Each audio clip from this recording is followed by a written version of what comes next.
허무주의는 사람이 생각해낸 사상 중에 가장 정직한 사상입니다. 인생사는 사실 허무하기 때문입니다. 특별히 한 해가 저물어 가는데 허무하지 않습니까? 올 한 해 내가 뭐 했나 라는 생각이 들면 허무하지 않습니까? 한 것이 아무것도 없이 한 해가 쑥 지나가 버렸구나 라는 생각이 들면 허무하지 않습니까? 그런데 허무함은 아무것도 한 것이 없다는 것에서 오는 것이 아니라 사실은 아무것도 할 수 없었다라는 것에서 올 것입니다. 내 나름대로는 뭐든지 해보려고 애를 썼습니다. 그런데 아무런 결과가 주어지지 않았습니다. 이때 허무함이 엄습해 옵니다. 나에게 일을 맡겨주면 뭐든지 할 수 있을 것 같은데 어떤 일도 맡겨주지 않습니다. 그것이 사실 우리의 허무함을 또 무력함을 더 부채질할 것입니다. 오늘 이사야 40장 말씀에 보면 바로 이렇게 허무한 인생을 소개하고 있습니다. 허무한 인생과 영원한 말씀을 대조하고 있습니다. 사람들끼리 대조시키는 것이 아니고요. 사람과 또 모든 자연 만물을 대조시키는 것이 아니라 진정한 대조는 인생과 육체와 말씀, 하나님의 대조라고 말씀하고 있습니다. 그런데 우리가 살면서 늘 이렇게 비교하고 대조하는데 사실 비교와 대조를 잘 해야 되지요. 전혀 다른 차원의 것을 비교시키면 사실 그것은 큰 의미가 없습니다. 비교 대상이 전혀 다른 것들을 가지고 비교하면서 이게 낫다, 저게 못하다 이렇게 말하는 것은 소위 말해서 범주의 오류라고 부릅니다. 비교할 때는 같은 급의 것을 가지고 비교해야 이것이 조금 더 낫구나, 또 이것은 조금 모자라구나 이게 드러나죠. 근데 급이 다르고 전혀 성격이 다른 것을 비교해서 이거에 낫다라고 말하는 것은 참 어리석은 짓입니다. 근데 오늘 말씀해 보면 사실 비교할 수 없는 것을 가지고 비교하는 것 같아 보입니다. 육체와 말씀을 비교시키고 있기 때문입니다. 도대체 이렇게 육체와 말씀을, 일시적인 것과 영원한 것을, 금방 사라지는 것과 계속 존재할 것을 비교하는 이유가 어디에 있는지 우리가 확인해 보아야 하겠습니다. 오늘 본문을 가지고 허무한 육체는 영원한 말씀에 의지해야 한다라는 주제로 은혜를 나누려고 합니다. 오늘 말씀해 보면 두 가지가 아주 분명히 대조되는 것이 등장합니다. 첫째는 육체가 풀같이 시든다라는 것을 말씀하고 있고요. 그 다음 두 번째로는 말씀은 영원히 선다라는 것을 우리에게 또한 보여주고 있습니다. 첫째로 육체는 풀처럼 시든다라고 오늘 본문이 말씀하고 있는 것을 살펴보겠습니다. 이사야 40장 시작되면서부터 외치라 라는 소리가 계속 반복되는데요. 이제 세 번째 외치라 라는 소리가 어디에선가 들립니다. 그 소리를 듣고 선지자인지 누구인지 모르겠는데 내가 무엇이라고 외칠까요? 라고 묻습니다. 그랬더니 모든 육체는 풀이요 그의 모든 아름다움은 들의 꽃과 같다 라고 외치라고 합니다. 육체에 관해서 외치라는 것입니다. 무엇이라고 외치라고 합니까? 모든 육체는 무엇과 같다고요? 풀과 같다라고 외치라고 합니다. 여기서 말하는 모든 육체는 무엇을 가리킵니까? 하나님이 지으신 모든 것을 사실 다 가리킬 것입니다. 사람도 그렇고 동물도 식물도 모든 육체, 그것은 풀과 같다라고 말씀합니다. 더 심각한 것은 오늘 말씀해 보면 이 백성은 실로 풀이다 라고 하는 소리도 외치라고 말씀하고 있습니다. 하나님의 백성들조차도 풀과 같다는 겁니다. 하나님의 백성들조차도 그들의 육체는 말라 시들어지는 풀과 다를 바가 없다라고 말씀하고 있습니다. 여러분, 풀을 보십시오. 자라는 것 같지만 한순간에 금방 시듭니다. 생생해서 오래 갈 것 같지만 어느 순간에 보면 그 풀이 시들어 말라버리는 것을 우리가 볼 수 있습니다. 왜 하나님의 백성을 시드는 풀에 비유합니까? 시편 1편에 보면 하나님의 백성은 시냇가에 심은 나무처럼 시절을 쫓아 과실을 맺는다. 계속해서 푸른 나무에 비유하셨는데 왜 오늘 말씀에는 하나님의 백성, 실로 이 백성은 풀이라, 금방 시들고 금방 사라지는 풀과 다를 바 없다라고 말씀하고 있습니까? 특히 육체를 말하고 있습니다. 하나님의 백성의 육체도 세상 사람들의 육체, 동물의 육체, 식물도 육체가 있다고 말을 한다면 그 식물의 육체와 하나도 다르지 않습니다. 우리의 몸은 똑같습니다. 믿으나 믿지 않으나 똑같습니다. 동물의 육체와도 하나도 다르지 않습니다. 그래서 하나님의 백성의 육체도 사실은 풀과 같다라고 말씀하고 있습니다. 그러므로 하나님의 백성인 우리가 우리의 육체의 연약함을 보면서, 우리의 육체가 시드는 것을 보면서, 심지어 우리 육체가 죽는 것을 경험하면서 허무한 인생이구나 라는 것을 경험하고 느끼는 것, 그게 이상한 것이 아닙니다. 하나님의 백성조차도 허무함을 느낄 수밖에 없는 것입니다. 육체의 아름다움은 들의 모든 풀과 같다고 외치라고 오늘 본문에서 말씀하고 있습니다. 육체의 아름다움, 여기서 말하는 아름다움은 그냥 아름다움을 말하는 것, 외형적인 모습만 가리키는 것이 아닙니다. 이 아름다움이라는 단어가 바로 구약 성경에서, 그리고 신약도 마찬가지죠, 끊임없이 하나님이 베푸시는 그 무엇을 가리키는 단어입니다. 그게 은혜라고 번역된 단어입니다. 아시죠? 히브리어로 헤세드라고 부르는 단어입니다. 하나님의 은혜, 헤세드가 있고 사람의 아름다움, 사람의 선함, 사람의 헤세드도 있다는 것입니다. 사실 그 두 가지를 지금 여기서 대조시키고 있습니다. 하나님은 헤세드, 즉 은혜를 베푸시는 분입니다. 성경에서는 하나님의 이 은혜가 아침마다 새롭다고 노래하고 있는 것을 볼 수 있습니다. 시편 92편인데요. 아침마다 주의 인자하심을 알리며 밤마다 주의 성실하심을 베품이 좋으나이다. 여기서도 어떻게 보면 아침과 저녁이라는 대조가 있습니다. 그런데 하나님의 백성에게는 아침과 저녁이 대조되지 않는다고 말씀하고 있습니다. 아니, 하나님께는 아침과 저녁이 대조되지 않는다고 말씀하고 있습니다. 아침에 인자하심을 알려주셨는데 저녁에 보니 하나님의 그 인자하심을 하나님께서 신실하게 지키셨음을 봅니다. 그러므로 하나님의 백성에게는 아침과 저녁이 다르지 않습니다. 하나님의 은혜, 하나님의 헤세드, 하나님의 신실하심은 시종예일합니다. 아니, 그냥 기계적으로 하나님의 은혜가 반복되는 것이 아니라 하나님의 은혜는 늘 새롭습니다. 하나님의 은혜는 마르지 않는 샘물입니다.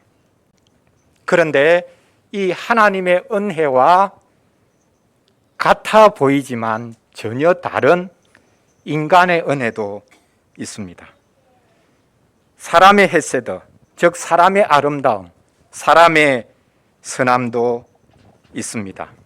그런데 사람의 선함은 하나님의 선하심, 신실하심과 달리 꽃과 같이 금방 시듭니다.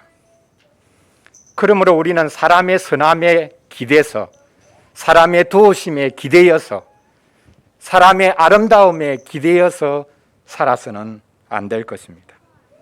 사람이 베풀어주는 은혜는 금방 사라집니다. 내가 너 도와줄게. 나만 믿어. 그래서 철석같이 믿었는데 어느 순간에 내가 언제 도와준다 했는데 싹 잡아뗍니다. 말이 바뀝니다. 그래서 오늘 본문에는 하나님의 은혜와 사람의 아름다움, 사람의 선함, 사람의 은혜를 지금 대조시키고 있는 것입니다. 다르게 만약 이 말을 바꾼다면 사람의 말과 하나님의 말씀을 대조시킵니다. 말은 곧 약속이죠.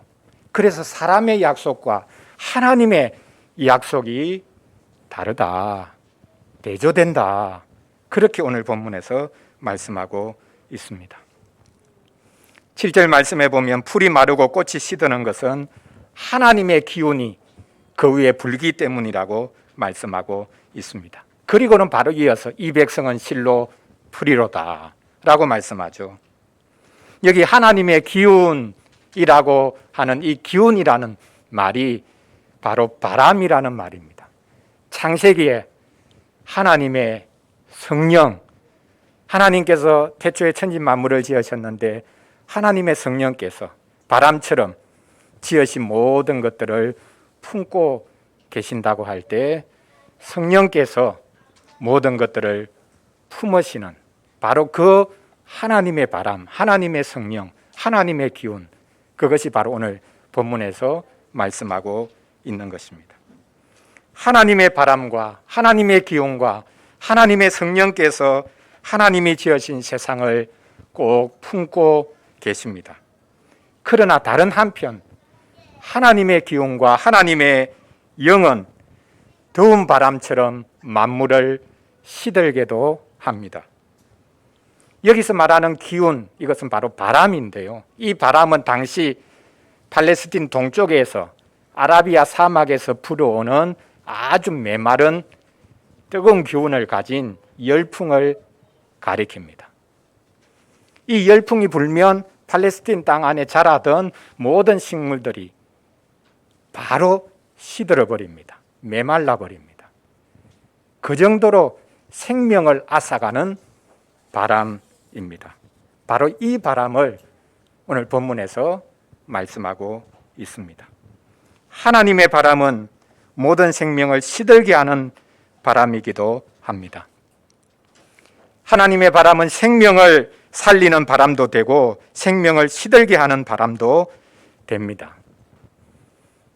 우리 인생은 생명을 위해서 지음받았지만 그러나 어느 순간에 죽을 수밖에 없는 인생이 되었습니다. 우리가 알고 있듯이 아담과 하와는 에덴 동산 가운데 있던 생명나무가 보여주는 하나님과 영원히 교제하고 하나님과 함께 일하는 복을 위해서 지음받았습니다. 그런데 인생이 하나님을 대적하고 하나님을 떠납니다. 자유롭기 위해 하나님을 떠났지만 자유를 누린 것이 아니라 오히려 마귀의 종이 되어서 종노릇하는 인생이 될 수밖에 없었고 결국에는 죽음에 이르게 되었습니다. 그래서 본문에서 사람의 육체를 풀과 같다, 그리고 심지어는 꽃과 같다, 꽃처럼 시든다 라고 말하는 것은 생생하게 우리에게 시체를 보여주기 위해서 꽃과 같다, 꽃이 시들어 죽는 모습, 그것은 우리 몸의 죽음을 생생하게 보여주기 위한 것이기도 합니다. 이제 사람은 죽을 운명에 처했습니다. 피할 수가 없습니다. 자, 우리 친구들 어떤 사람이 나무 아래 앉아가지고 인생이 무엇인가 깊이 생각을 했는데요. 이 사람이 누굴까요? 이 사람이 인생에 대해서 깊이 생각해 보니까 인생은 태어나서 병들고 죽어서 사라져버리는 인생이구나. 자, 태어나서 나이가 들고 병들고 죽는 것이 인생이다. 생로병사 이게 인생이구나. 이걸 이제 깨달았다는 겁니다. 누구죠? 누가 그걸 깨달았다는 겁니까? 예, 불교의 창시자라고 하는 석가모니가 보리수 나무 아래서 도대체 인생이 뭐냐? 그렇게 생각해 봤더니 인생은 생로병사하는 인생이구나. 이 깨달음, 여러분, 사람이라면 누구나 깨달을 수 있는 것 아닙니까? 석가모니만 깨달을 수 있는 게 아니라 누구나 인생이라면 사람은 태어나서 나이가 들어서 병들고 죽구나. 이게 인생이구나. 누구나 다 알 수 있는 것이죠. 그런데 이제 이 석가모니라는 사람은 그러면 이 생로병사의 윤회로부터 어떻게 하면 벗어날 수 있을까? 그것으로부터 완전히 제외되어서 다른 세계로 갈 수 있을까? 그걸 이제 고민한 것이 이 사람의 놀라운 깨달음 중에 하나였다. 그렇게 말을 하고 그게 이제 불교를 창시한 것이라고 보죠. 우리도 비슷한 깨달음, 동일한 깨달음을 사실 가지고 있습니다. 그러나 신자의 깨달음은 성격이 전혀 다릅니다.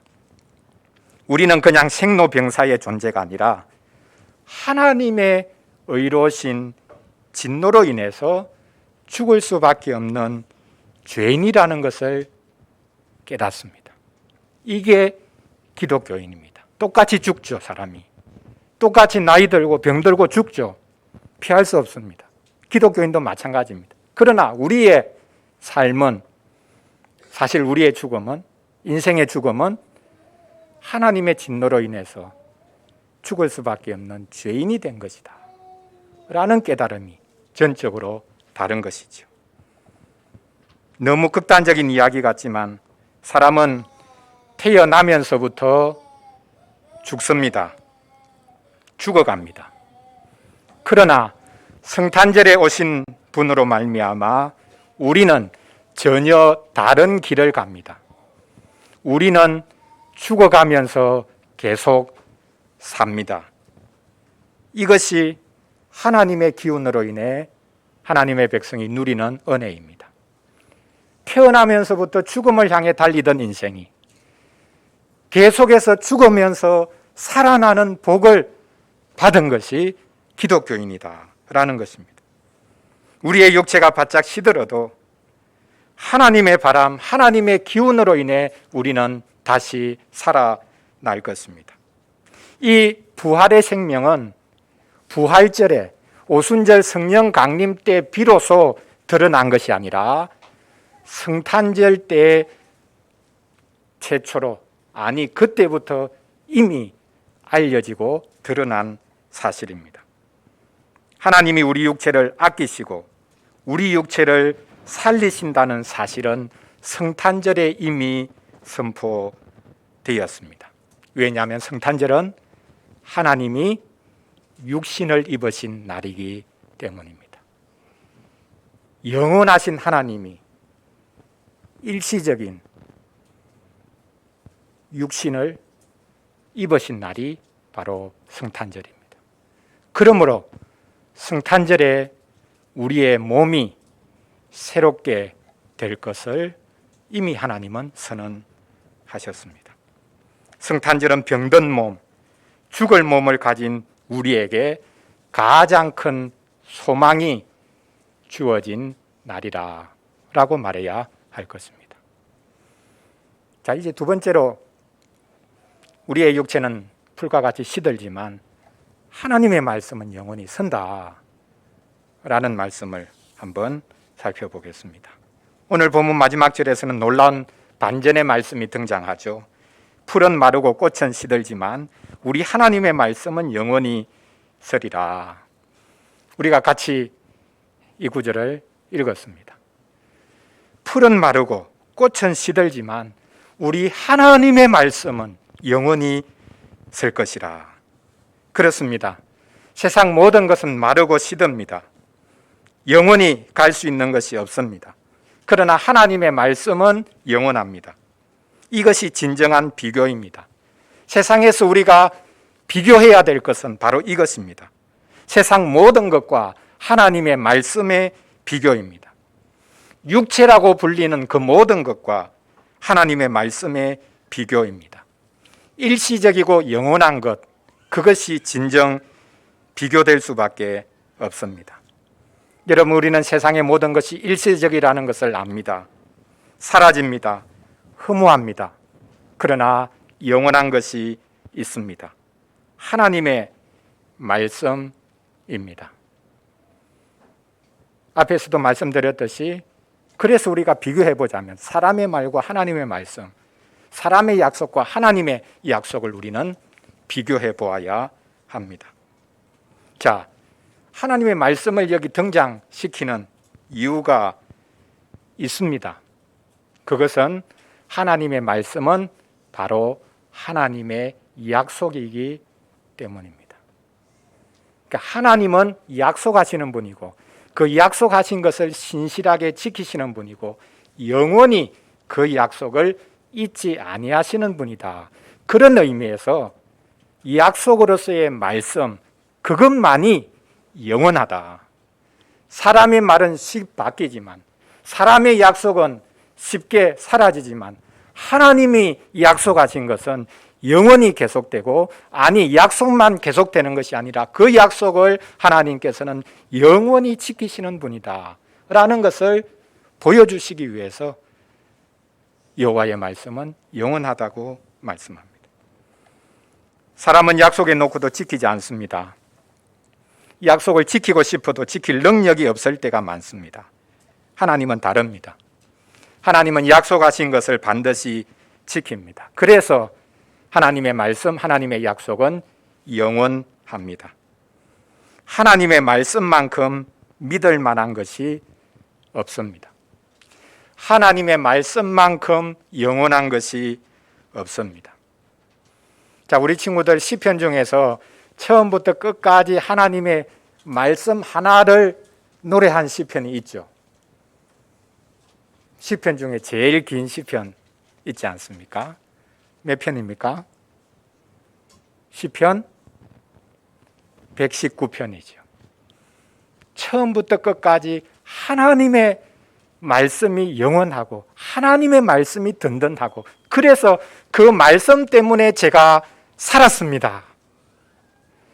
환난이 많고 원수가 많고 핍박이 많은 이 세상을 제가 살아가고 있지만 말씀 때문에 제가 살아났습니다. 이 말씀만이 영원히 요동치지 않는 말씀이고 우리를 향한 하나님의 약속을 끝까지 지키겠다고 하신 말씀이기 때문에 이 말씀만이 영원히 계속될 거고, 그래서 말씀 때문에 제가 살았습니다. 이 고백을 구구절절히 하고 있는 것이 시편 119편입니다. 하나님의 말씀은 영원히 섭니다. 여기 선다라는 표현은요, 죽은 이를 살려내는 것을 연상시키도록 여기 사용하고 있는 단어입니다. 하나님의 말씀은 창조의 능력이 있습니다.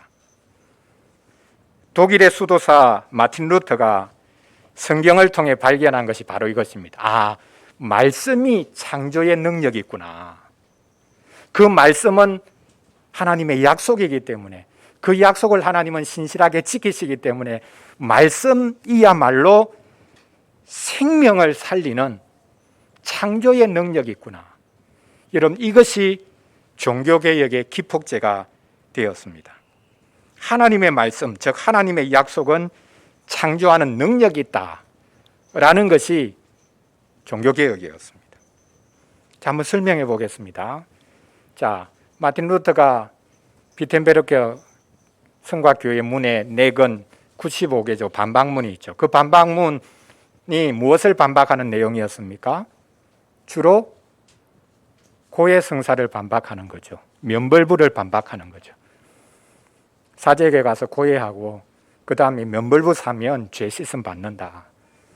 중세시대 때는 죄 지은 사람이 죄를 씻을 길을 만들어 주었습니다. 그걸 자세하게 만들었는데요. 첫째로는 마음으로 통회해야 됩니다. 두 번째로 입으로 고백해야 됩니다. 셋째로 행동으로 벌을 받아야 됩니다. 그럼 마지막 네 번째 단계로 사제가 용서의 말씀을 선언합니다. 자, 한번 생각해 보십시오. 자기가 죄를 지었는데 마음으로 야, 내가 잘못했구나 통회하는 마음이 있습니다. 그리고는 사제 앞에 찾아가 가지고 제가 이런 죄를 지었습니다. 입으로 이제 고백을 하는 겁니다. 그러면 이제 사제가 그러면 그 죄에 해당하는 것은 이 정도 벌을 받아야 된다. 일주일 동안 금식해야 된다. 철화해야 된다. 그런 이제 벌을 매겨줍니다. 그럼 그 벌을 이제 다 받았습니다. 그럼 이제 마지막으로 목사가, 사제가 당신의 죄는 다 사함 받았습니다. 이렇게 이제 선언을 해주죠. 자, 그러면 마지막에 사제가 용서의 말씀을 선언하는 것은 뭡니까?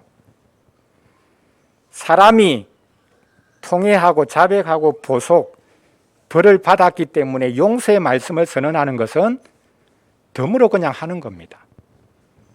그거는 해도 되고 안 해도 되는 겁니다. 이미 이 사람은 자기가 할 것을 다 했기 때문에, 치루었기 때문에, 통회도 하고 자백도 하고 벌도 받았기 때문에 용서의 말씀은 그냥 얹어주는 말에 불과합니다. 그런데 수도사 마틴 루터는 성경을 통해서 이게 잘못된 거구나, 그 깨달았습니다. 사람이 아무리 통회하고 자백하고 벌을 받아도 그 공로 때문에 하나님의 용서를 받는 게 아니다. 사람의 공로 때문에 의롭게 되고 용서받는 게 아니라 용서의 말씀 자체가 창조의 능력이 있어서 죽은 영혼을 살려낸다. 그래서 용서의 말씀, 그것은 하나님의 약속, 그리스도를 통해서 이루어진 그 공로 때문에 선포되는 용서의 말씀이 죽은 자를 살리는 거다. 이게 종교개혁의 시작이었던 것입니다. 여러분, 말씀이 영원합니다. 우리의 결심이 아니라, 우리의 공로가 아니라, 우리의 어떤 결심이나 공로도 우리를 한치도 의롭게 할 수 없고 한치도 우리의 죄를 용서받게 할 수 없는데, 그리스도께서 친히 우리를 위해서 다 이루어 주셨고 그것을 선언하는 말씀, 그 말씀 때문에 우리는 살아나는 것입니다. 그래서 오늘 말씀해 보면 사람의 육체는 풀처럼 꽃처럼 시들고 말라버리지만 하나님의 말씀은 영원하다라고 말씀하고 있습니다. 복음의 말씀은 지금도 죽은 자를 살려냅니다. 약속으로 가득 차 있는 말씀은 영생을 주시는 말씀입니다. 말씀만이 가장 큰 창조력입니다. 그래서 하나님께서는 천지 만물을 지으실 때도 말씀으로 모든 것들을 지으셨고 새롭게 이 만물을 지으시기 위해서 말씀이신 아드님 성자 예수 그리스도를 우리에게 보내어 주신 것입니다. 말씀만이 영원합니다. 말씀이 살려냅니다. 육체와 말씀을 대조시키고 있죠. 죽을 육체와 살리는 말씀을 대조시키고 있습니다. 그런데 놀라운 것은 우리가 신약시대에 이르러 말씀이 육체가 되었다, 육신이 되었다 라는 놀라운 소식을 듣게 된 것입니다. 이것이 바로 요한복음 1장 14절에서 말씀하는 거죠. 말씀이 육신이 되어 우리 가운데 거하셨다 라고 말씀하고 있습니다. 이 구절이 바로 성탄절의 신비를 보여주는 구절입니다. 성탄절은 말씀이신 하나님이 육체를 입으신 날입니다. 구약시대 때부터, 아니 창조 때부터 이미 말씀으로 역사하셨던 성자 하나님이 우리와 똑같은 육신을 입고 사람이 되신 날이 성탄절입니다. 그러므로 성탄절은 우리 죽을 몸이 가장 황송한 대접을 받은 날입니다. 영원한 말씀이 사라질 육신을 품었습니다. 무한히 유한을 품었습니다. 영원히 순간을 품었습니다. 그러므로 이제 우리 육체는 죽어서 없어져 버리는 것이 아닙니다. 신자의 죽음은 옛 몸을 벗고 새로운 몸을 입는 것입니다. 우리는 우리의 몸이 아무리 쓸모없는 것처럼 보여도 그 몸을 정죄해서는 안 됩니다. 내 몸에 큰 장애가 있고 그것을 평생 짊어지고 가야 된다 할지라도, 그리고 내가 왜 이렇게 약한가, 내 몸이 너무 무력해도 그 몸을 빨리 끝장내려고 해서는 안 됩니다. 이제 우리 육체는 말씀에 안겼습니다. 유한한 것이 무한한 것에, 영원한 것에 안기게 된 것입니다. 성탄절은 말씀이 육신이 된 날이요, 우리 육체, 육신, 우리의 몸이 가장 크게 대접을 받고 높아지고 영원히 살 수 있는 복을 누리게 된 날입니다. 그러므로 우리가 이 성탄절을 기뻐하고 또 대림절 내주일을 통해서 간절히 기다리는 이유이기도 합니다. 사랑하는 성도 여러분, 사람의 육체는 풀과 같습니다. 반대로 하나님의 말씀은 영원합니다. 시드는 풀과 같은 육체, 영원하고 능력 있는 하나님의 말씀, 얼마나 대조적입니까? 그런데 성탄절은 이 대조적인 두 가지가 하나로 합쳐진 날입니다.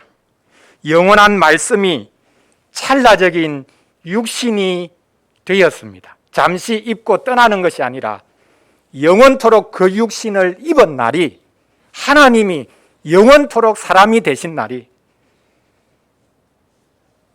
영원으로만 계시는 하나님, 그분이 육체를 영원토록 입기 위해서 이 땅에 온 날이 성탄절입니다. 영원한 말씀이 썩을 육신을 입었습니다. 이게 성탄절입니다.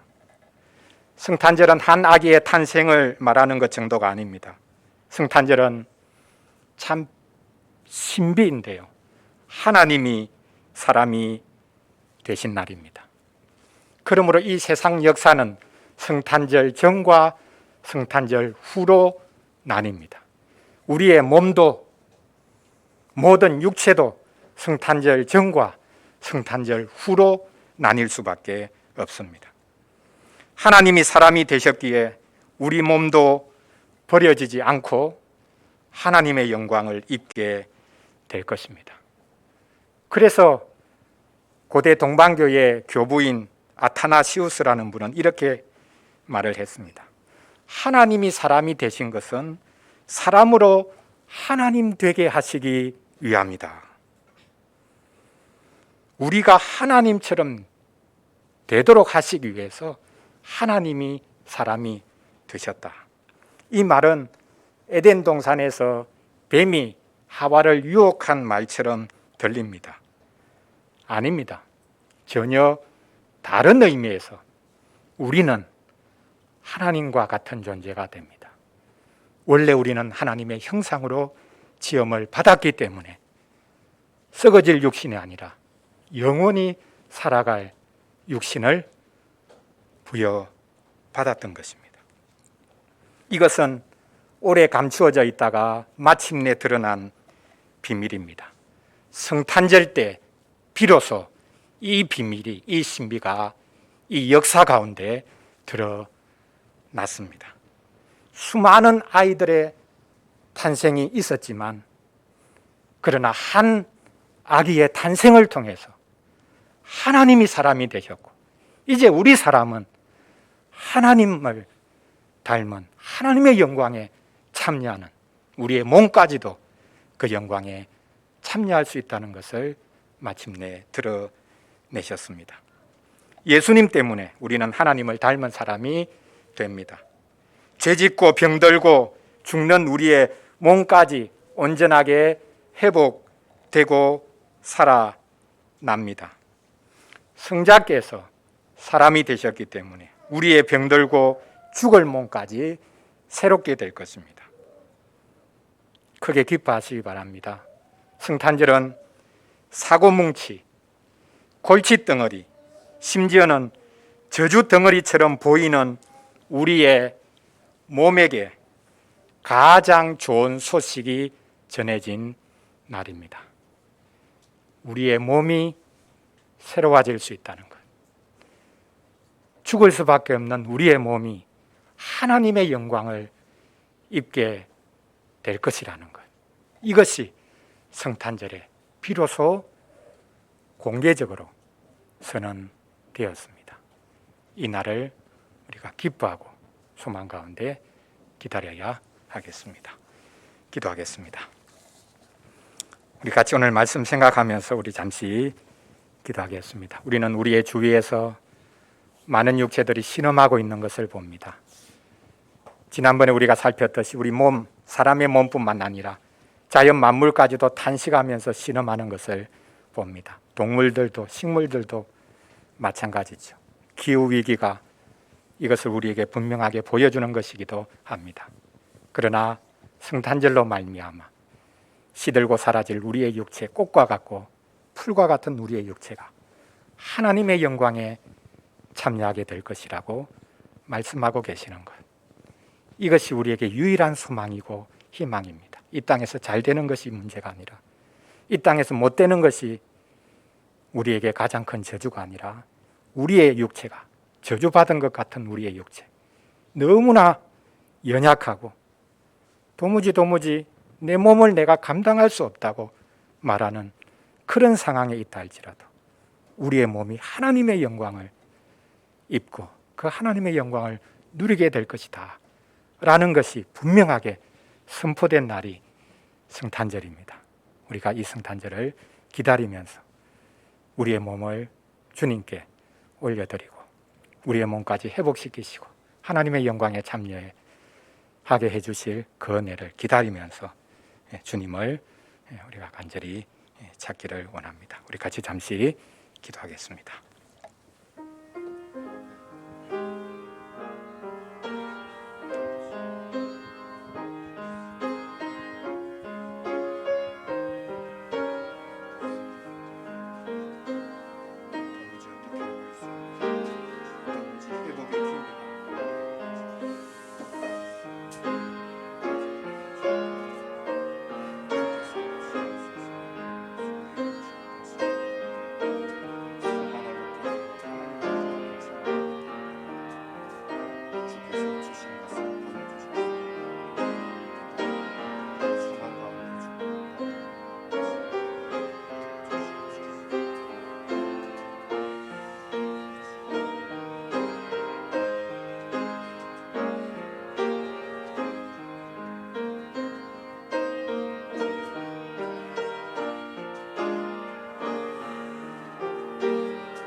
하나님 아버지,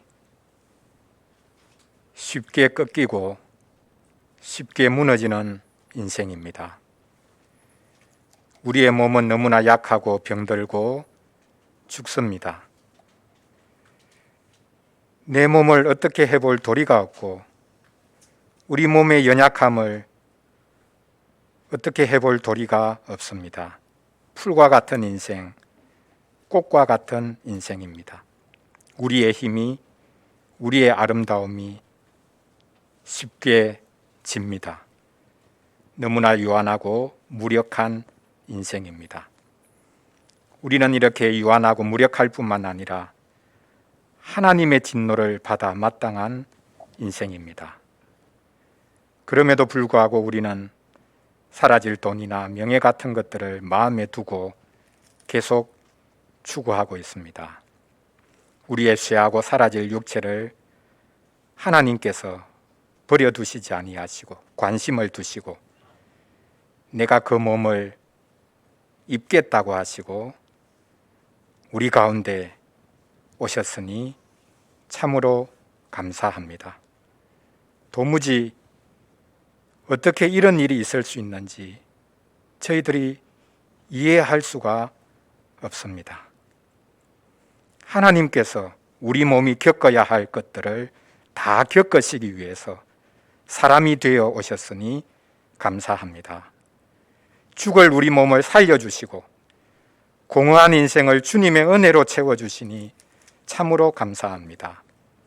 저희는 매 순간마다 마르는 풀과 시드는 꽃을 경험합니다. 저희에게 영생을 사모하는 마음을 주시고 저희 몸도 새롭게 될 것을 소망하는 믿음을 주시옵소서. 이 성탄의 계절은 우리의 지친 몸과 마음을 위한 계절임을 알 수 있도록 도와주시옵소서. 우리와 같은 육체를 입으시고 우리가 겪는 모든 것, 죽음까지 겪으시고 우리 육체까지 새롭게 해주시는 확실하고 영원한 소망을 주신 우리 주 예수 그리스도의 이름으로 기도합니다. 아멘. 우리 같이 찬송